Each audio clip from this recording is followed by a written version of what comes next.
سیدہ خدیجہ رضی اللہ تعالی عنہ کا مقام اس قدر زیادہ تھا کہ ان کے فوت ہونے کے بعد نبی پاک نے پھر کئی شادیاں کی،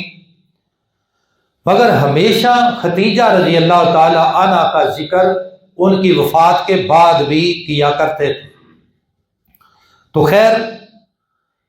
کہا کہ اللہ پاک ان کو سلام کہتے ہیں اور ساتھ خوشخبری دیتے ہیں کہ جنت میں نہر کوثر کے کنارے یا نورانی نہر کے کنارے خدیجہ رضی اللہ تعالی عنہا کا ایک محل ہے جو ان کے لیے تیار ہے، اس کی بھی بشارت دے دو، اور وہ رہنے کے لیے اتنا پرسکون ہے کہ وہاں کسی قسم کا شور شرابہ نہیں ہوگا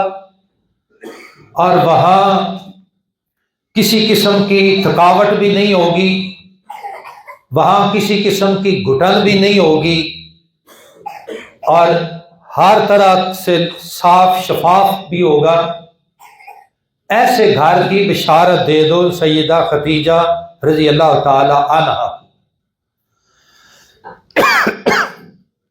جناب رسول اللہ صلی اللہ علیہ وسلم آپ نے سلام کو ترجیح دی ہے، حتیٰ کہ جب آپ غیر مسلم حکمرانوں کو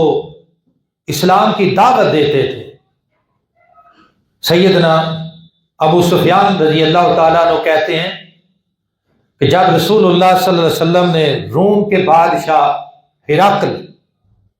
اس کو اسلام کا دعوت نامہ بھیجا، خط بھیجا،